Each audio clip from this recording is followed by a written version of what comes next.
Hi everyone, and welcome to another episode of our Across the Cloud series, which is where we open the floor to EU Cloud CoC members to share a bit about their experience in joining the code's ecosystem, as well as going through its adherence process. My name is Gabriela Mercuri. I'm Managing Director of Scope Europe, which, for those who aren't familiar, acts as a secretariat and monitoring body of the EU Cloud CoC. And in this episode, we are going to be talking to the team of Huawei Cloud. So today I'm talking to Joerg Thomas, who is the European Data Protection Officer of Huawei Cloud. Welcome. Thank you very much, Gabriela. Thank you so much. And also Wang Wei, who is the CEO of Sparkoo. Welcome as well. Thank you for having me here. No, it's a pleasure to be here. Thank you for welcoming me over here at your offices in Dublin. It's a pleasure. Now, if you don't mind, I will segue to my first question, which is to you, Joerg. And I wanted to hear, especially from someone in your role, which is a critical role when it comes, obviously, to data protection. What are the main implementation challenges of GDPR that you face on a daily basis? And what do you believe to be the role of co-regulatory initiatives, such as the EU Cloud CoC? How do they help you tackle those implementation challenges? Thank you for that question, Gabriela. First of all, let me say we, Huawei Cloud, really appreciate the initiative taken by EU Cloud CoC and Scope Europe in providing a data protection scheme for cloud service providers. Let me start a little bit broader. So privacy and data protection is not basically new. So I've been working in this industry for a number of years, and I have been a data protection officer for nearly 20 years by now. But GDPR has brought data protection or privacy to a new level. Before we had fines of maximum here in Europe, 300,000. I think just recently, before GDPR was released, there was one country raising their bar to 500,000 of maximum fines. Now we are facing 20 million or 4% of the global annual turnover of the group as the maximum fine, whichever is higher. And that certainly brought attention of privacy and data protection to the board level. And of course, GDPR has introduced additional requirements under their scheme. That all brings challenges for customers wanting to use cloud service providers. And in addition, GDPR, like most modern privacy laws, has been drafted in a technology-neutral way. And that requires interpretation. However, this interpretation, either by regulators with guidance or by courts with decisions, is just happening and not really there yet. That leaves customers with a lot of uncertainty, what they need to do, what requirements are there, what suppliers they can select, but also the cloud suppliers have struggles in saying, okay, what is the requirement under GDPR? What do I need to do to comply? What do I need to provide for evidence that it satisfies the regular expectation and also the customer expectations? Therefore, we really appreciate the initiative taken by EU Cloud CoC and Scope Europe.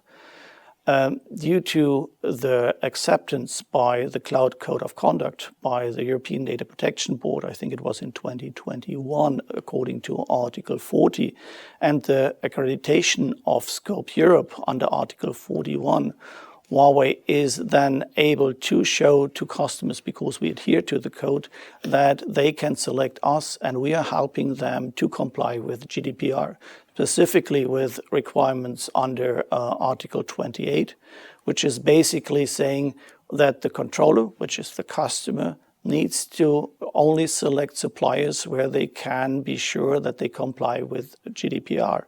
And that helps with this code of conduct. So we can provide guidance to our customers in selecting us with this code of conduct. The other thing, where is that harmonization and interpretation, it also helps setting some kind of standard. It's one of the first ones in the industry, and the more companies adhere to, the more it is being standardized.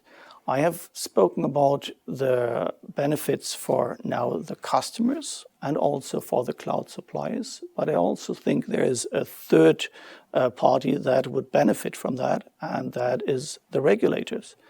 As I said before, GDPR needs to be interpreted, and especially smaller data protection authorities don't have the expertise and also the capacity to do all of these individual interpretations.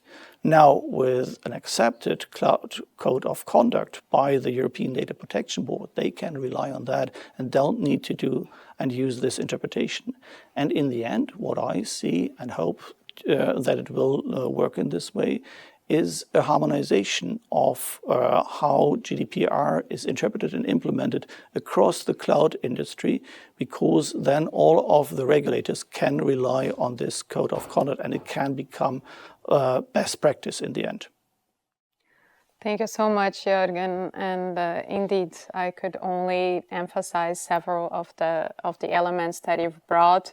I mean, GDPR tells you what, but it doesn't tell you how, right? And that's where we come into the picture, exactly, to specify the implementation within the cloud environment. And this creates enormous added value, as you've said, to several stakeholders involved on the authority side, on the industry side, on the cloud user side, obviously, ultimately for the data subjects as well. And it's all about transparency, it's about accountability, and to build the necessary trust for customers, for European businesses to be able to onboard cloud services and feel safe while doing so, ensuring that personal data is being properly protected, right? So I would like also to hear more specifically about what were the motivations behind Huawei Cloud and Sparkoo joining the EU Cloud CoC ecosystem. What drove you primarily to join this particular initiative? Let me start with a brief overview of our company. Sparkoo Ireland is a subsidiary of Huawei Group, registered in Ireland, dedicated to provide the public cloud service to the whole Europe market. We chose Ireland because Ireland is one of the most innovative countries in Europe. It has very strong business environment, rich talent resources, and excellent infrastructure. Huawei is a global company with around 200,000 employees operating in over 170 countries. We're truly committed to international market expansion for over 2 decades.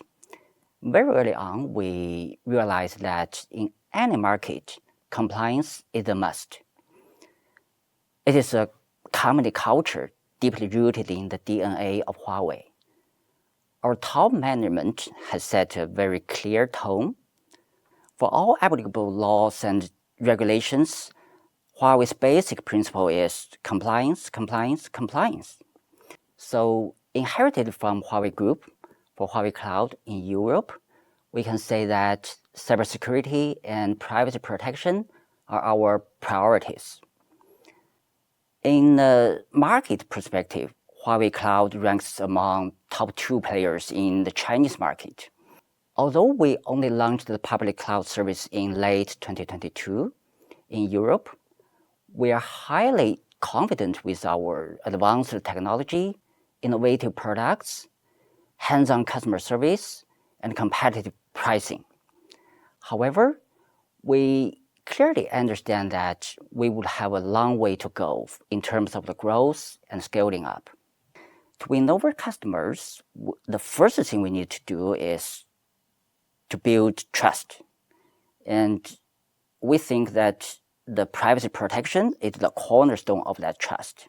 In addition, we know that strict compliance alone is not enough.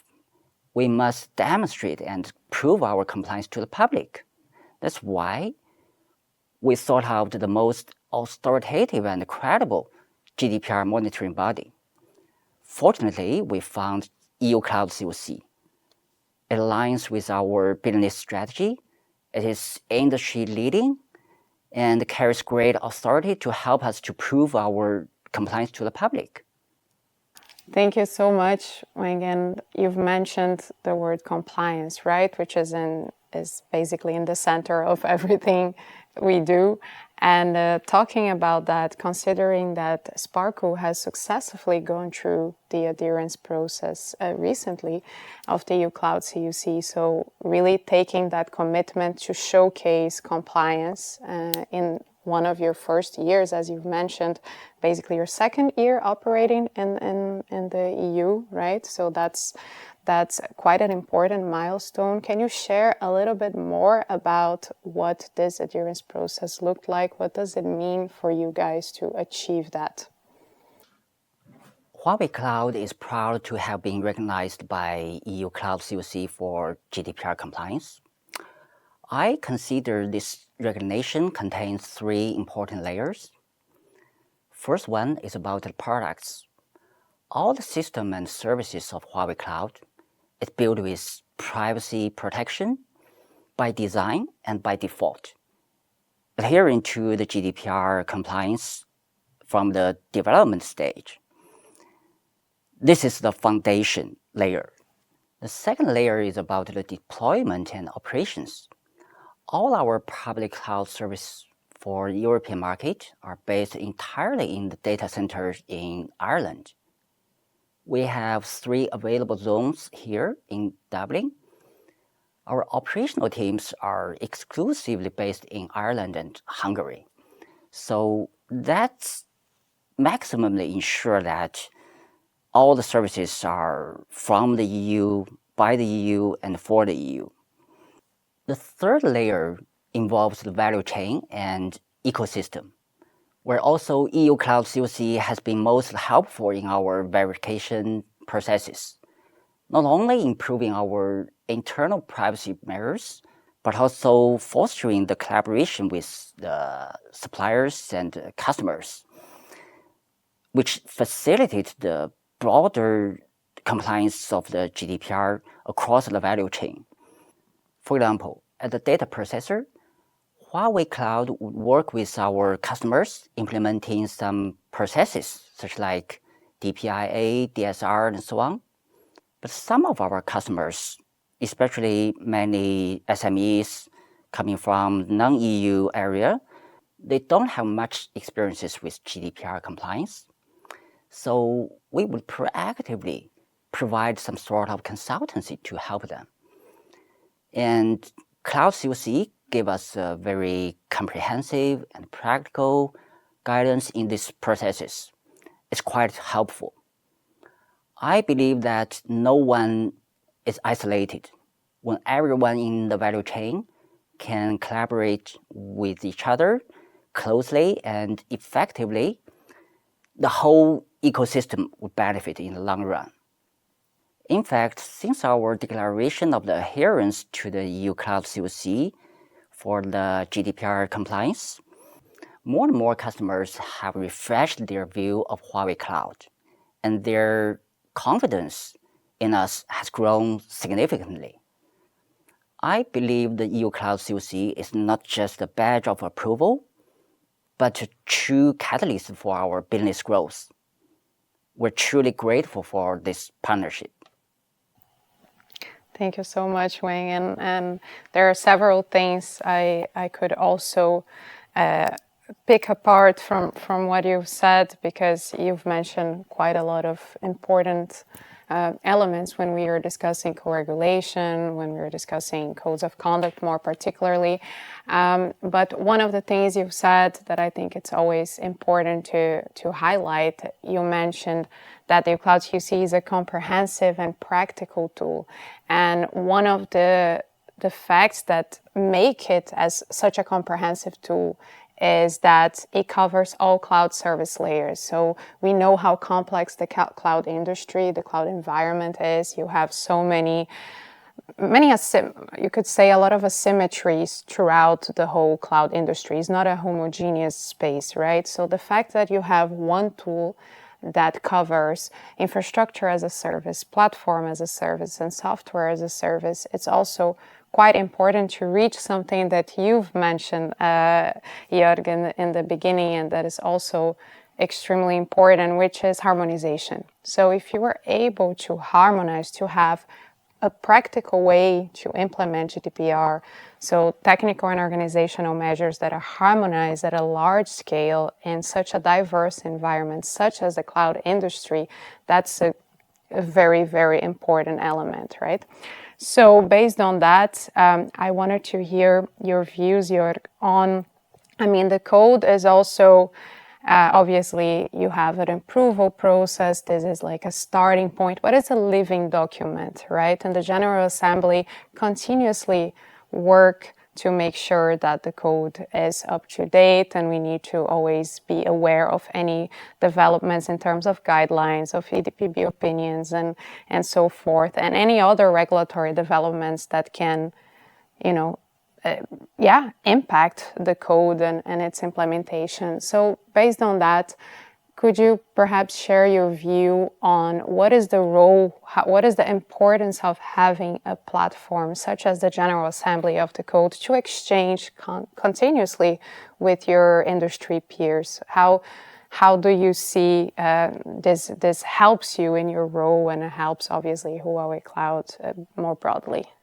Thank you, Gabriela. I think this is a very important aspect, and Huawei is an active member of the General Assembly. And as I said before, and as Wei has also mentioned, the EU Cloud Code of Conduct is providing, in our view, significant value on the one hand to customers, to the cloud service providers, but also to regulators. However, as you already addressed, the landscape is changing, constantly changing. So there is new technology emerging, will be introduced. The legal landscape is changing. There are new interpretations by regulators. There are new court decisions. So you need to be flexible. So the code, in my opinion, needs to be dynamic. And the cloud, as EU Cloud CoC, has these working groups. And I think the Cloud CoC working groups could be the dynamic compliance tool that can address and manage the necessary modifications and evolvement over code over time. We appreciate all of this work and are very active in there and supporting this. I also said before that GDPR requires harmonization. And when we're looking into the Code of Conduct working groups, we see the value of all of the members representing different parts, or actually all parts of the world, with their different views and expertise contributing to the success. Overall, I see there is a lot of potential, and I think the biggest value that this Code of Conduct for the cloud service provider, cloud industry can provide, if it is more adopted by more partners in the industry. Therefore, we are encouraging our partners in the industry to advertise this code of conduct with customers, with the public, also with regulators, to make it a kind of standard and best practice to be used from many. Thank you so much. And thank you both. Actually, it has been a pleasure and such an insightful conversation. So really appreciate your time. And to our audience, thank you so much for watching us today. Really looking forward our next episodes. And for now, if you're interested to learn more about the EU Cloud CoC or the work of Scope Europe as its accredited monitoring body, please do not hesitate to reach out to us via our websites. There is a contact form there, quite easy to get to us. So again, do not hesitate. And thank you so much once again. I see you soon. Gabriela, thank you very much. Thank you.